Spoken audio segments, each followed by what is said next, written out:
Hi everyone, Courtney here with Bionic Blaze clothing. I am a 2-time cancer survivor and amputee. If you like my content, if you like what I'm about to talk about, don't forget to like and subscribe. That really helps me kind of know what you all want me to talk about, and if there's also anything that you want me to have a discussion topic about on a video, please leave in the comments below of anything that you might have suggestions for.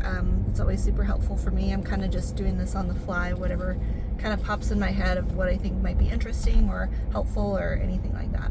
Today I'm going to talk about being disabled in a relationship. I've been with my partner for 12 years now, so definitely learned a lot of things from being with someone long term.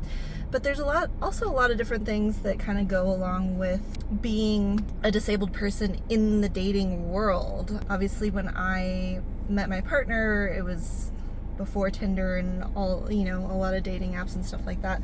We did meet on a dating app. It's kind of a hard, weird thing to navigate, because it's one of those things of like, do you tell the person right away? Do you feel like you need to warn them? I'd be curious to hear what y'all's experiences in the comments below too, of like, do you warn people before you go on a first date, or do you just like let it slide? Do you have it in your pictures? I always find that super interesting. Even for myself, I feel like I would question that too. So if you think that you're just first meeting someone, you're talking to them online, I'm assuming most people are meeting online first and then going on a date or whatnot. I don't know if there's really that many organic things happening out in the world that often anymore. But I feel like I would have some sort of photo indicating something, maybe not like overt, but at least for people that are paying attention, that might help you kind of weed out people as well. And also, I think just even the first encounter could give you a lot of insight, because I feel like if someone's going to be weird about you having some sort of disability, I had times where the person didn't notice on my dating profile that I was missing a leg, and then I arrived and they like looked back at their phones and were like, wait, what? So, and then they had a bad reaction to it, so that was obvious telltale just from a person perspective of like, I don't think I would want to date someone because they're having this weird reaction about it. So I think it's a good way to kind of gauge who's actually like on your level and is actually worth your time. I feel like disabled people dating is not super represented on TV or anything like that. I did find a couple of good, really, really awesome TV shows that I thought were really interesting and fun and like a little racy and exciting and kind of intriguing, just in a different way of like, how do you interact with, it's kind of a different experience. No matter what kind of disability, it's still going to be like kind of a different experience for someone, because it's not like you encounter someone that's missing a leg every day.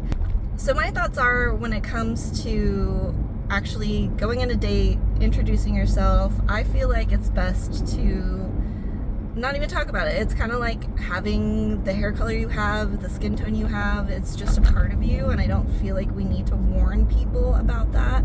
And if we feel like we need to warn that person, that's probably a red flag that that person isn't necessarily right for you, if you're feeling the need to warn the person about it.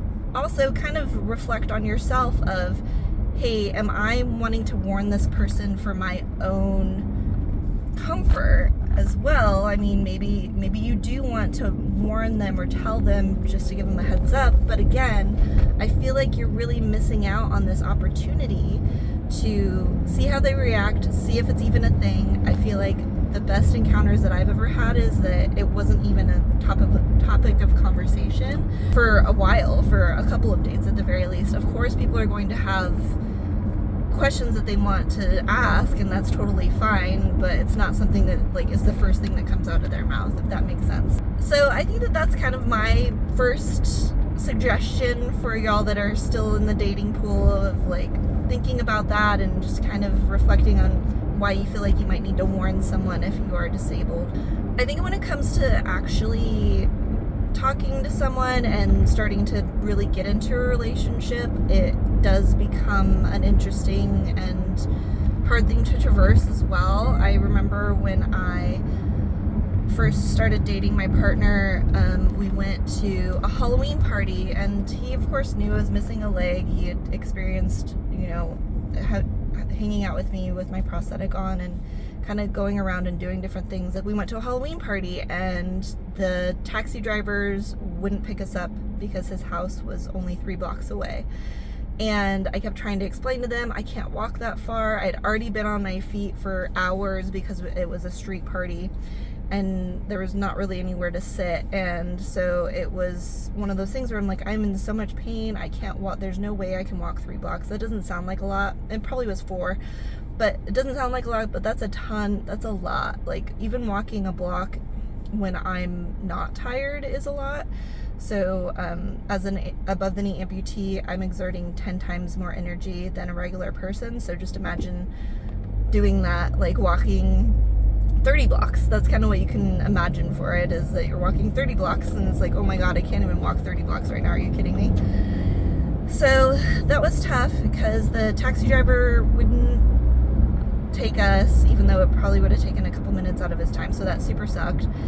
And my partner was kind of like, oh, well, let's just walk it. And I'm just like, no, it's not gonna work. I totally understand now that it didn't register in his mind that it was that far, but once we started walking and I actually started crying, I think that finally made him realize, oh, this is actually way more of a thing than I had imagined. It was his first view into living a disabled person's life, and that was like a big aha moment for him, like right off the bat from us starting to date, was like, oh, this person is disabled. There's things that we have to do to like make her life easier. So as we continued to date, this kind of bled into our travels and what I needed in order to get around and what I needed to take with us. Like I had to have extra stuff. For a while he would give me a hard time about like how much stuff I was taking, and chunks of it were actual things that I needed to like live a daily life and things like that. And now it's just like second nature. Of course we need that because it makes Courtney's life easier. He obviously fully understands now that it's been 12 years. He can kind of guess and anticipate my needs.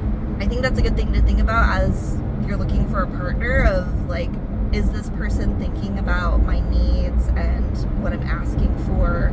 And then that also kind of takes the onus on you to speak up, and you as a disabled person to speak up and say, this is what I need, and not shy away from voicing that and making sure that you're being heard in the relationship in order to be comfortable and live the life that you want to live with this person.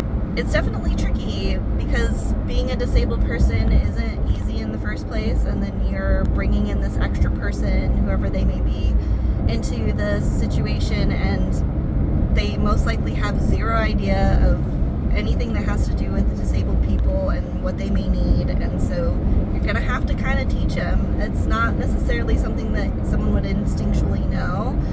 And you might, for some people, you might have to be like, hey, I don't need that much help. At one point I had to tell my partner that, you know, I don't need the help in XYZ way, I got it.